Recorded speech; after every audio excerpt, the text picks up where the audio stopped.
Welcome back to Saving Chevys. So, you get your project car running, the engine's stuck, you unstick it, you get it running, you cruise it around, you're feeling pretty heroic, and now comes the tedious part, electronics. Now you got to get all the lights working, you got to get all the gauges working. It doesn't sound like a lot of fun. And it doesn't matter what kind of car you have, whether it's American or Japanese or British or anything. They all have electronics, unless you're going way back. But I have a feeling most of you have no interest in a brass era car. Or if you do, that's fine. But I started digging into the electronics here on Reba, and as you can see, I cut the fuse panel out because it's really the only way to clean it. So I did a very similar thing with Betty. To replace the fuse panel is a tremendous amount of money. By the way, that noise is my heater. But it's a tremendous amount of money. It's like $600 for the underhood or the under dash harness. So it's just 2 screws.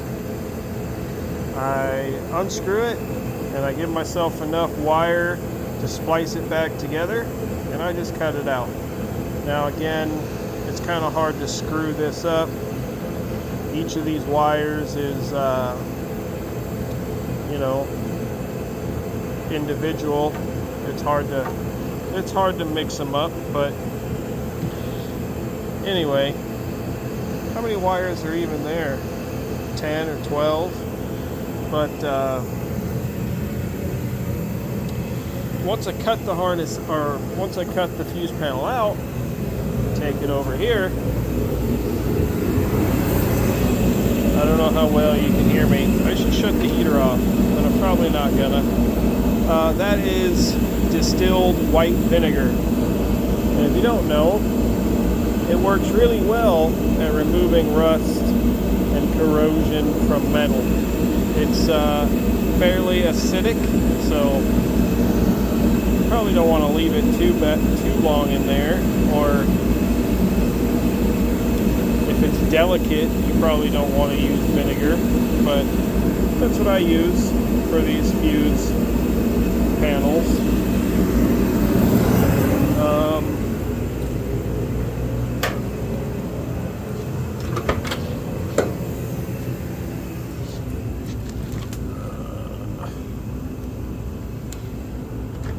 Again, thanks Dan, this light has come in handy quite a bit. But anyway, that's where she lives.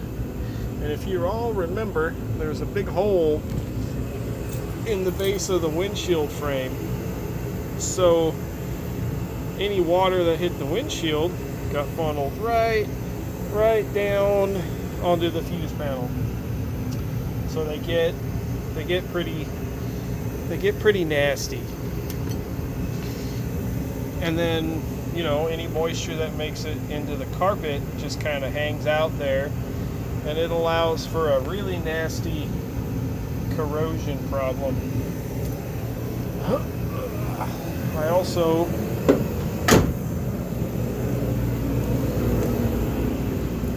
use this stuff.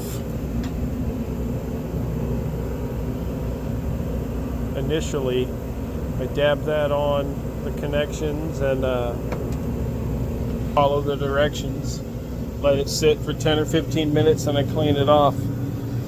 But that's what's going on with Reba. Update on Betty. I got the engine mostly painted. I need to I also got the damper pressed on. But we're getting close. I got to get all my pulleys painted. So I can start assembling the accessories. I think I'm going to wait till it's in the car. But I think payday coming up. I'm going to buy some motor mounts, and we're going to marry the trans to the engine, and it's going to go in the car. I'm excited. It's going to be good. But basically waiting for paint to dry on both cars. I'm soaking the fuse panel, hoping it cleans up good enough, and waiting for paint to dry on here. I was going to roll Reba out and give her a wash, but since I cut the fuse panel out, it won't run. It'll run when it's cranking, because the way the circuit is wired, it bypasses everything when it's cranking. So it has spark when it's cranking, but it doesn't have spark when the key is relaxed to run. But that's because there's no fuse panel in it. Anyway, I got nothing else for you guys. I'm just kind of dinking around in here. I took Reba for a little spin up the road, and the brakes work really good, but there's either some warped drums or the rust in the drums are making them sticky, because it's real shuddery when you stop. But and that 327's peppy. I think it's got a low rear gear in it, lower than normal because it's got a tow package. But she's peppy. I'm excited to get it on the road and see how it runs. But we're going to do electronics, and then try to get all the lights working, registration, insurance, and then we should be running and driving. I'm excited. But this video is running long. I'm going to let you all go. Have a nice evening, or morning, or afternoon, whenever you watch it. And we'll see y'all later.